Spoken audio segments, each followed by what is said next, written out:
Hai baby, kita ketemu lagi di konten aku. Hari ini aku masih belum jalan-jalan karena masih pandemi dan lagi PPKM juga. Jadi ya lebih baik kita di rumah aja sampai pandemi ini usai. Walaupun kita nggak tahu usainya tuh kapan. Jadi ya udahlah ya, kita manfaatkan PPKM ini untuk tetap di rumah, tapi tetap juga beraktivitas yang positif seperti itu. Nah, jadi hari ini tuh aku mau jawabin pertanyaan-pertanyaan kalian yang aku udah buat sebelumnya di story aku tentang Q&A. Apapun itu pertanyaannya aku bakal jawab sekarang. Karena nggak semua netizen aku tuh tahu, maksudnya kayak aku tuh tinggal di mana, aku tuh orang mana, terus pokoknya banyak banget deh. Jadi aku kemarin open Q&A supaya aku bisa kasih tahu aku ini, maksudnya apa ya, kayak gue ini tuh apa sih, pokoknya apapun yang kalian pertanyakan tentang aku, bukan pertanyakan juga sih, maksudnya apapun yang kalian ingin tahu dari aku bakal jawab sekarang. Jadi aku udah pilih beberapa pertanyaan yang memang aku pilih, jadi nggak terlalu banyak juga, cuman ya semoga ini bisa mengobati rasa penasaran kalian terhadap aku gitu. Oke, kita langsung mulai aja sekarang ya. Pertanyaan yang pertama, aku nggak usah sebut nama kali ya, jadi ya udah disensor aja gitu. Pertanyaan pertama, awal karir di IndiHome dan kenapa masih tetap di IndiHome? Apa yang membuat bertahan sampai saat ini? Pertanyaannya bagus banget. Jadi ceritanya aku ini dulu, aku kan lulus SMA itu nganggur dulu sekitar 6 bulan. Terus setelah itu aku memang nggak ada rencana buat kuliah kan, karena di otak aku duit gitu loh. Jadi aku nganggur 6 bulanan. Terus aku ada temen aku yang kerja di Telkom Pajajaran Bogor, yang tempat kerja aku sekarang. Dia nawarin, "Neng mau kerja gak?" kata dia. "Oh boleh, mau di mana?" "Di sini di tempat gue Neng, ada slot kosong nih," kata dia gitu kan. Terus emang bisa ya, gue kan SMA gitu. "Bisa Neng, coba aja lo kirim CV-nya ke gue, nanti gue bantu kasihin ke orang kantor." Oke. Akhirnya aku buat CV seadanya dengan ijazah SMA aku. Terus udah gitu ya udah aku kirim CV, aku kasih ke dia. Nggak lama ya aku dipanggil sama orang Telkom di yang Pajajaran itu. Aku di interview. Terus aku dulu ingat banget 2015 aku udah kerja, dan pas di interview tuh ditanya, "Kamu yakin mau kerja di sini?" katanya gitu kan. "Yakin," kata gue. "Di sini di bawah tekanan loh," katanya. "Kamu yakin kerja di bawah tekanan nggak apa-apa?" Terus gue mikir kan, hah, emang kerjanya seberat apa sih sampai pertanyaan itu muncul dari mulut SPV-nya langsung yang menginterview aku kemarin itu. Terus aku bilang, "Oh yakin, nggak apa-apa kok. Aku kan belum nyoba, jadi aku belum tahu nih kayak gimana sih tekanan itu." Terus ya udah, akhirnya aku kayak ya udah, aku iya aja. Nah dari situ ya udah, aku kerja dari 2015. Terus aku sempat resign. Karena apa ya waktu itu tuh? Pokoknya aku dapat 6 bulan kerja di situ, terus aku resign. Aku nggak tahu alasannya apa. Aku mengundurkan diri. Terus nggak lama aku dipanggil lagi sama orang kantor, "Neng, kamu bisa nggak masuk lagi ke sini?" kata gitu. "Hah, ngapain ya?" kata aku gitu kan. Terus kayak, oh ya udah deh, daripada gue di rumah, jadi ya udah aku masuk lagi sampai sekarang kayak gitu. Jadi cerita awalnya aku bertahan, oh ya, yang buat aku bertahan adalah karena gini, aku pernah berucap gue nggak akan resign dulu di sini kalau belum ada yang nikahin gue. Jadi mungkin Allah tuh kayak ya udah, selama ini belum ada yang mau serius sama lo, belum ada yang terbaik versi gue buat lo, jadi lo di sini dulu aja deh nyari duit, lo kan kemauannya banyak nih, yaudah lo nyari duit aja, nanti kalau misalkan udah waktunya ada jodoh lo resign kok, tenang aja gitu, ngerti gak sih? Jadi kayaknya ucapan doa dan itu benar gitu, aku rasain. Jadi aku masih bertahan karena pertama dekat dari rumah juga, nggak harus bangun subuh terus berangkat ke kantor, terus teman-temannya juga care beberapa. Terus ya udah aku nyaman aja, kerjanya juga nggak di bawah tekanan banget seperti apa yang beliau tanyakan waktu di interview pertama kok, jadi ya aman-aman aja gitu. Jadi itu adalah jawaban aku kenapa bertahan dan awalnya gimana, itu dia. Kita langsung ke pertanyaan yang kedua. Kak, prefer kenalan dari sosmed atau lagi nongkrong ada yang nyamperin? Aduh, pertanyaannya gimana ya? Aku pernah berkenalan sama seseorang di sosmed, dan kayak kalau bahasa anak sekarang tuh virtual ya, aku pernah kayak gitu. Jadi kalau dulu mungkin aku mikirnya ya udah kenalan aja di sosmed gitu, karena seru aja gitu, pasti kayak ya punya gebetan gimana sih, yang penting punya gitu kan. Tapi kalau untuk sekarang nih, di umur aku yang sekarang, dan udah di kayak udah digojlok disuruh buat ayo kapan nikah kayak gitu. Jadi sekarang lebih baik ketemu deh gitu, ngerti gak sih? Gue udah nggak butuh gue nggak butuh buang-buang waktu lagi, udah bukan saatnya. Sekarang tuh ketemu cocok ya udah yuk, kita punya tujuan apa kayak gitu. Jadi kalau misalkan ditanya lebih baik kenalan dari sosmed atau ketemu langsung, sekarang mendingan ketemu langsung, udah lanjut aja kayak gitu.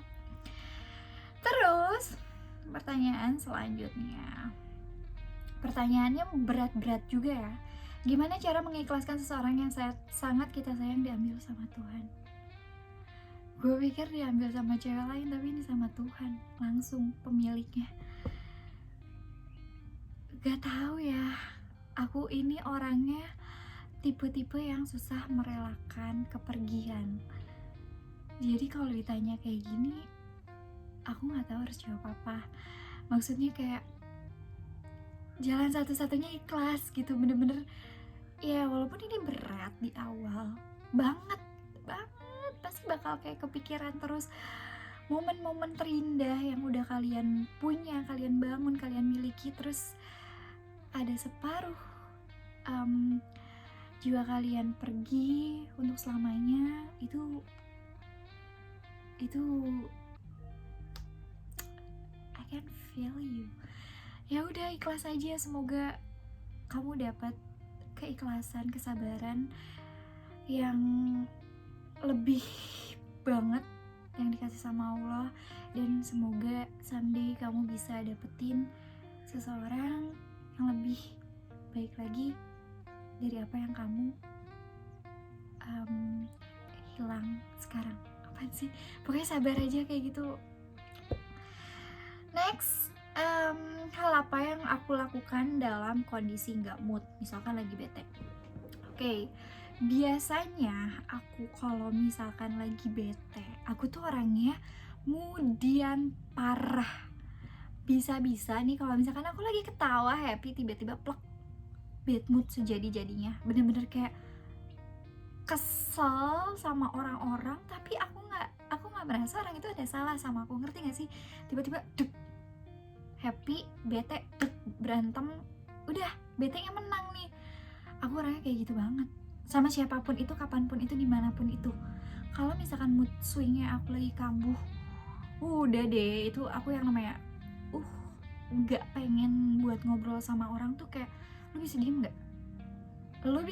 nggak, kayak gitu. Sebetenya aku tuh jelek banget, bisa sampai kayak berpengaruh ke kerjaan. Aku cerita sedikit, aku pernah jadi mood aku tuh lagi hancur banget, tiba-tiba tanpa sebab, ini sering banget terjadi, terus aku harus kerja. Kalian percaya gak sih, kerjaan aku hancur total, dalam arti berantakan, bener-bener aku sampai izin untuk ngelanjutin kerjaan dulu karena mood aku lagi parah banget. Karena percuma kalau misalkan mood aku memang lagi jelek banget terus aku paksain kerja, nggak akan bener. Jadi salah satu caranya untuk bikin mood aku balik, udah diemin aja. Tapi aku orangnya kan kayak celingi gitu ya, jadi kalau aku punya pacar tuh pengennya kayak ditanya di telepon, sayang kenapa, cerita sama aku, udah jangan bete lagi ya, gitu-gitu, ngerti gak sih? Tapi kalau misalkan gak punya pacar ya paling aku nonton, makan, udah. Cewek tuh kalau misalkan bete, marah, kasih aja makanan, kelar, udah happy lagi gitu. Oke, next. Bagaimana cara mengetuk pintu hatimu agar aku bisa berjumpa dengan hatimu? Sebenarnya aku tuh orangnya kayak, aku nggak ribet. Aku orangnya bener-bener tidak ribet. Dalam arti, selama lo bisa bikin aku, selama lo bisa bikin gue nyaman, awalnya pasti kan nggak cocok nih. Kalau misalkan lo terus-terusan bikin gue nyaman, lo tahu nih tingkat untuk bikin gue nyaman tuh apa dan bagaimana, dan lo lakuin terus, percaya deh, pintu hati gue pasti bakal kebuka. Kayak gitu. Semudah itu. Terus next, Mbak Ervina umur berapa dan anak berapa dari bersaudara? Aku tahun ini nanti Desember 26. Aku anak pertama dari 2 bersaudara. Adik aku perempuan, umurnya beda 9 tahun sama aku gitu. Jadi aku anak pertama. Next, traveling yang Kak Ervina mau kunjungi kemana dan siapa? Aku sering banget bilang kalau aku pengen banget ke Turki. Aku nggak tahu ya, maksudnya kayak banyak banget negara di dunia yang cantik, yang indah, yang bagus, yang menakjubkan gitu. Tapi aku pengen banget ke Turki. Aku sampai kayak, ya Allah, semoga aku punya kesempatan pergi ke Turki. Mau itu aku sebelum nikah atau setelah nikah, aku pengen ke Turki karena aku suka vibes yang ada di sana. Walaupun aku belum pernah ke sana, tapi dengan aku lihat videonya di YouTube, foto-fotonya gitu, itu kayak indah banget deh, bener-bener. Ditambah banyak cowok yang berewokan. As you know, aku suka banget cowok brewok, jadi someday ya semoga aku bisa pergi ke Turki. Kan ditanya sama siapa, aku kalau misalkan sekarang bisa pergi gitu ya sekarang gitu, tapi aku maunya bulan madu sama suami aku gitu. Next, gimana sih Kak cara komunikasi yang lancar ke pasangan yang kita suka? Please banget jawab. Sumpah aku nggak tahu, ini pertanyaan kayak komunikasi biar lancar sama orang yang kita suka. Nggak tahu ya, intens aja berkomunikasi, dalam arti dia balasnya lama nggak apa-apa, lo balas aja gitu. Dalam arti kalau misalkan dia balasnya berjam-jam, lo tetap balas aja gitu, sampai lo nemu titik capek yang kayak, ih gue nggak dihargain, buat apa gue berjuang sendirian, udahlah gitu, ngerti gak sih? Kayak selama kamu belum capek, ya terus aja paksanya dalam arti untuk kebaikan ya, siapa tahu kan kita nggak tahu nih hasilnya bakal baik atau enggak. Paksa aja untuk tetap berkomunikasi, basa-basi lagi apa, gimana hari ini, udah makan apa hari ini, kerjaan aman, kayak gitu-gitu aja. Yang penting setiap hari tuh ada aja celah untuk komunikasi, nggak masalah dibalas lama, yang penting tetap dibalas gitu. Gini deh, tetap respon baik walaupun lo nggak dapet sesuatu yang baik, ngerti gak sih? Jadi udah, tetap komunikasi aja, diperlancar, hajar terus. Next, definisi cowok yang harus diseriusin itu kayak gimana? Pertama, yang memperkenalkan kita ke lingkungannya, baik ke teman ataupun keluarga. Kedua, punya tujuan, ini tuh hubungan mau dibawa kemana.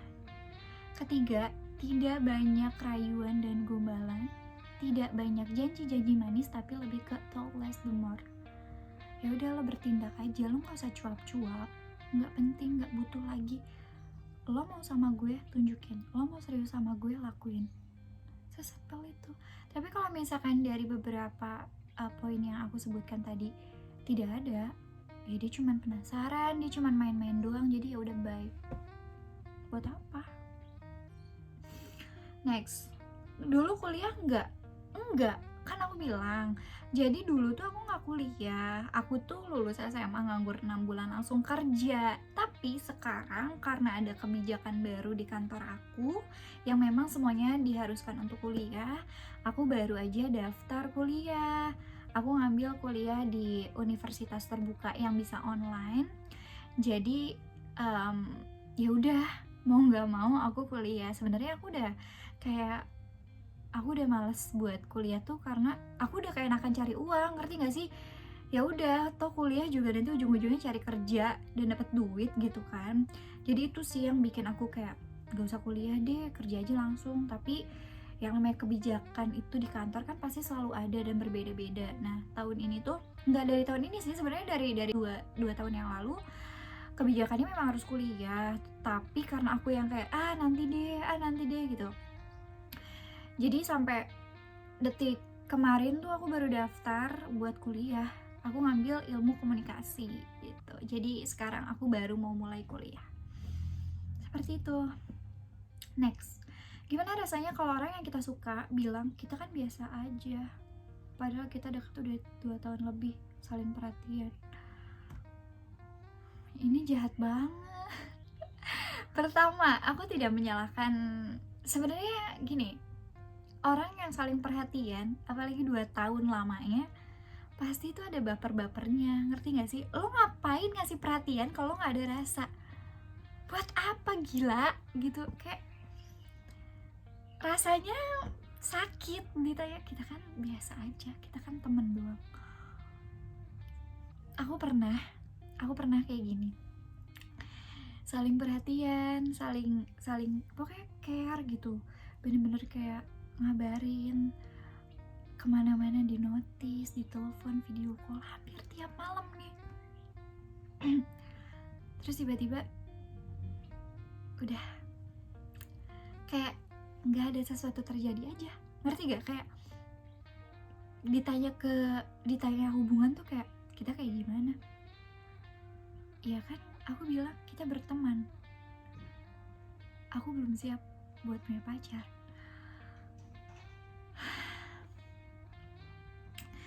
Terus gue dalam hati, lo ngapain selama ini teleponin gue tiap malam? Lo ngapain video callin gue tiap malam? Lo ngapain ngasih perhatian gue tiap waktu kalau lo cuman buat butuh temen di kala sepi? Bye. Udah, lupain aja, cari yang lain, masih banyak banget. Udah, nggak baik, nggak nice, nggak good. Aneh. Oke. Next. Cita-cita waktu kecil. Cita-cita waktu kecil, aku pengen banget jadi dokter. Gak tahu kenapa, dokter atau perawat gitu. Pokoknya di kesehatan lah cita-citanya. Terus sampai akhirnya aku SMA ngambil jurusan IPA karena kan kalau kayak gitu harus biologi nggak sih, jurusannya harus IPA kan, karena kedokteran atau keperawatan tuh harus IPA kan. Jadi dipaksa juga sama keluarga untuk ya udah IPA aja karena gampang nih cari kerjanya kalau IPA, gampang kuliahnya. Oke, aku masuk IPA. Padahal aku tuh bodoh banget dalam hitung-hitungan, asli. Aku lebih baik menghafal daripada aku harus berhitung. Ya udah, tapi karena suruhan keluarga jadi aku masuk IPA. Terus aku tuh pengen jadi perawat atau dokter gitu kan, cita-cita kecil ya. Tapi someday aku mimpi nih. Jadi mungkin orang-orang terdekat aku yang mengenal aku sangat takut banget, gila sama ambulans. Dengar suara dari jauh aja aku sampai bisa teriak-teriak tutup kuping. Kalau misalkan dalam mobil, better kencengin volume lagunya biar gak kedengeran gitu. Dan pernah satu ketika aku pas masih SMA, jadi kan kalau SMA 5 itu manunggal tuh buat masuk ke dalamnya tuh kan agak jauh kan, masuk ke gang. Aku sendirian, ambulans lewat. Kamu sih, kalian tahu apa yang aku rasakan? Tutup kuping dan teriak sekencang-kencangnya sampai orang-orang, Vin kenapa Vin? Dan aku nangis. Vin kenapa Vin? Ambulan, kenapa ambulan? Takut. Itu bodoh banget sih, tapi jujur aku setakut itu sampai kayak ya Allah ambulans doang gak ada isinya. Ya tapi gue takut, kenapa bisa? Jadi ceritanya aku takut ambulans tuh karena aku pernah mimpi di kamar aku tuh ada mobil ambulans, nggak ngerti datangnya dari mana. Itu mobil ambulans sudah ada di kamar aku, kapnya kebuka, ada keranda dan pocong lagi duduk. Itu bikin aku kayak anjrit, ini serem banget mimpinya. Dan itu bikin aku parno sampai sekarang. Benar-benar aku takut banget sama ambulans. Ih, amin. Kapan nikah? Oke. Ini pertanyaan yang sangat banyak banget dipertanyakan ke aku adalah kapan nikah? Oke, biar aku jawab. Ada satupun orang yang tidak ingin menikah, termasuk aku. Dibilang kapan nikah? Semua orang mau menikah gitu. Tapi porsi waktunya itu kan berbeda-beda nih. Jadi ada aja yang udah pacaran bertahun-tahun tapi nggak dinikahin. Ada juga yang baru kenal seminggu langsung dinikahin. Kita nggak pernah tahu kapan waktu terbaik kita yang Allah kasih. Kalau ditanya kapan nikah, aku mau banget nikah. Aku tuh cita-cita tuh bukan cita-cita ya, kayak keinginan aku tuh untuk nikah muda tuh udah 2-3 tahun yang lalu. Karena aku mikir, wah seru banget ya punya anak yang umurnya tuh kayak nggak kepaut jauh dari aku, yang dimana kita bisa nongkrong bareng, terus bisa pergi kemana-mana bareng, bisa sharing apapun ke anak, nggak ada batasan ataupun nggak ada kayak sama anak gue nggak enak cerita, nggak ada kayak gitu, ngerti gak sih? Kayak ya udah sesantai itu gitu kan. Dan emang impian aku tuh nikah muda gitu. Tapi karena sampai detik ini Allah belum ngasih seseorang yang serius di hidup aku, yang memang punya tujuan bener-bener ke arah pernikahan. Jadi ya aku masih terus nunggu gitu kan, nunggu dan mencari gitu. Mungkin kemarin ya udah nunggu aja deh gitu. Sekarang gue udah mulai panik di umur gue yang sekian, maksudnya sekarang gitu. Gue kalau nunggu terus dan di rumah ditambah PPKM juga, kapan gue dapetnya gitu. Jadi ya udah deh, oke, gue juga nyari nih gitu. Jadi selain menunggu ya aku mencari juga ya. Aku sih berharap dalam waktu dekat ini aku bisa menemukan jodoh terbaik, pilihan Allah untuk aku, dan bisa mewujudkan pernikahan yang aku inginkan sekarang. Maksudnya dalam waktu dekat ini juga gitu. Tapi balik lagi, waktu terbaik itu kan waktunya Allah kan. Kita cuma bisa berencana doang, tapi kan semuanya Allah yang menentukan. Pokoknya doakan aja yang terbaik. Seperti itu. Aduh, aku jawab tentang pernikahan tuh sampai keringetan loh. Nggak kelihatan ya? Next, suami idaman kayak gimana? Oke, banyak juga pertanyaan dari kalian tentang ini. Oke, aku jawab. Suami idaman kayak gimana? Pertama harus seiman, karena aku capek punya hubungan sama yang beda iman. Aku udah pernah, jadi udahlah, itu buang-buang waktu. Mungkin kalau umur 18-an, 19-an itu masih oke buat kayak cinta-cinta seru-seruan gitu. Tapi kalau buat sekarang tuh yang seiman itu wajib banget, itu seiman. Kedua, sopan. Aku senang banget sama pribadi yang sopan. Karena gimana ya, kalau dia sopan, dia pasti ngehargain kita, ngerti gak sih? Kayak ya tahu batasan gitu loh, ngerti kan? Ya itu, seiman, sopan, punya kerjaan. Harus punya kerjaan dong, karena gimana pun juga lo kan bawa anak orang nih yang udah digedein dari kecil sampai sekarang pakai duit, kasih makan, dibahagiakan oleh orang tuanya. Jadi punya kerjaan. Dibilang mapan ya tingkat mapan tuh beda-beda tahu. Jadi nggak bisa dibilang harus mapan yang punya ini. Intinya punya kerjaan dan mapan, dan maksudnya kayak settle di kerjaannya dia itu gitu loh. Kalau dibilang tampang ya kemarin waktu masih kayak main-main tuh ya harus ganteng gitu. Cuman sekarang yang penting lo seiman, punya kerjaan, lo sopan, ya sedep lah dipandang. sedep dipandang gitu. Terus punya niatan serius, ya udahlah. Sekarang mah kayak gitu aja gitu. Yang penting nikah. Tuh. Ya pokoknya kayak gitu. Kayak aku suka cowok rapi sih, aku suka cowok wangi. Nggak harus rapi banget, santai tapi rapi tapi wangi, ngerti kan? Aku suka cowok kayak gitu. Dan aku sih aku tuh suka cowok putih ya, maksudnya dari dulu aku suka cowok putih, cuman sekarang ya dia yang penting sedep dipandang, terus bisa komitmen, ya udah kita jalan kayak gitu. Seru juga pertanyaan, sebenarnya tuh masih banyak banget pertanyaan yang kalian tanyakan ke aku, cuman kalau lama-lama pasti takut bosen juga ya, jadi ya udah cukup segitu aja dulu. Nanti kalau misalkan ada kesempatan lagi aku buka Q&A lagi, nanti kita ngobrol-ngobrol lagi. Thank you buat kalian semua yang udah nonton. Jangan lupa aduh aku tuh bukan anak konten YouTube banget, jadi masih kayak gelagapan gak jelas.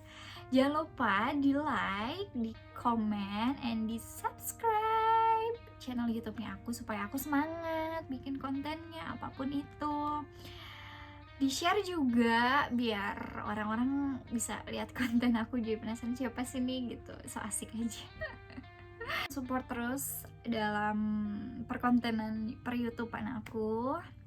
Kalau kalian punya ide apa yang menarik untuk aku bikin konten, ya kalian tinggal DM aja atau kalian boleh komen di sini. Apalagi ya? Paling gitu aja sih. Thank you for watching. See you, bye bye.